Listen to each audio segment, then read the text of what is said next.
Life on Earth is a testament to nature's boundless creativity, flourishing in the most inhospitable corners of our planet. From the iridescent blue dragon sea slug that repurposes jellyfish stingers for its own defense, to the eerie eye of Madagascar with its skeletal middle finger used to tap on trees and extract hidden grubs, to the astonishing scaly-foot snail that fortifies its shell with iron sulfides, turning its body into living armor. If our own world, governed by the same universal laws of physics and chemistry, can produce such wildly inventive forms of life, then real aliens, shaped by entirely different stars, atmospheres, and evolutionary pressures, must be far stranger than anything human imagination has yet conceived, certainly nothing like the humanoid figures of science fiction. To glimpse what alien life might truly look like, we need not abandon science for fantasy. Instead, we can use real astrophysics, biology, and chemistry to imagine three plausible alien worlds, each a masterpiece of cosmic engineering. The first orbits Oculus, a red dwarf star 5 times smaller and vastly dimmer than our Sun. Circling it is Ipa, a planet slightly larger than Earth, locked in place by gravity so that one hemisphere faces eternal night, while the other basks in an unchanging, ruddy twilight. On this day side, temperatures are just warm enough to melt ice into a vast, shallow sea. The Eye of Ipa, roughly the size of Europe and no deeper than 200 meters. Its surface torn by a permanent storm where scorching air from the starlit zone clashes with frigid gales sweeping in from the frozen dark side.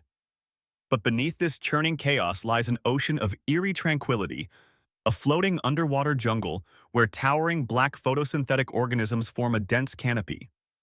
Unlike Earth's green plants that reflect unused sunlight, these alien flora are deep black to absorb every trace of the star's feeble infrared radiation, giving the entire ocean its haunting, ink-like hue. Over billions of years, this ecosystem has reached near-perfect equilibrium, every inch of seabed occupied, every niche filled. New life grows only when an old organism dies, freeing a patch of nutrient-rich mud for a seed to take root.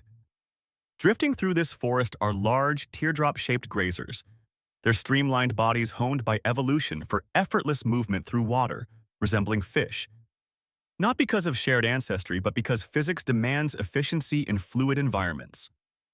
They feed peacefully on the black fronds, unaware that some of those very leaves are cunning predators, their forms perfected over eons to mimic foliage so flawlessly that even up close, the deception holds. In this lightless realm, eyes are useless. Both hunter and prey have abandoned vision entirely, relying instead on sound, vibration, and texture to sense their world.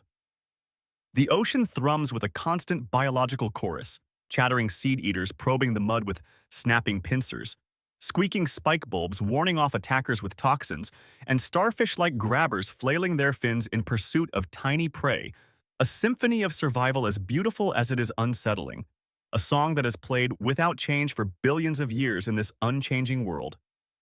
The second world, Nimbus, orbits Carulius, a blazing B-type star that shines hot and blue but lives fast and dies young, burning through its fuel in just a few 100 million years.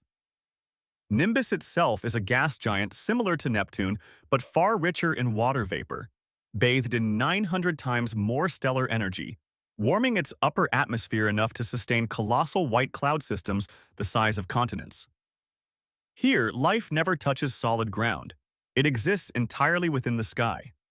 Microscopic cloud plankton, millimeter-wide, flat four-legged organisms tinted yellow by the sulfur they consume, float on the gentlest air currents, using gossamer-thin electrostatic threads to generate lift by harnessing electrical differences between cloud layers, much like how certain spiders on Earth balloon through the air.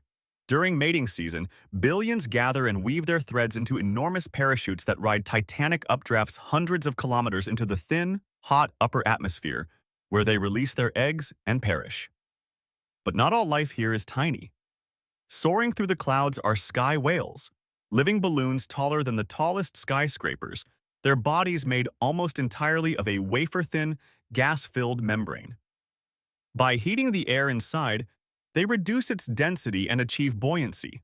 The larger they grow, the more lift they generate, so evolution has pushed them to immense sizes. Suspended beneath is a compact, car-sized cluster of vital organs. To fuel their energy-intensive gas heating, they feed by unfurling vast sticky nets that sieve plankton from the clouds, much like blue whales filter krill from Earth's oceans. Most of what they consume is burned immediately in specialized glands to maintain warmth, but the surplus is sold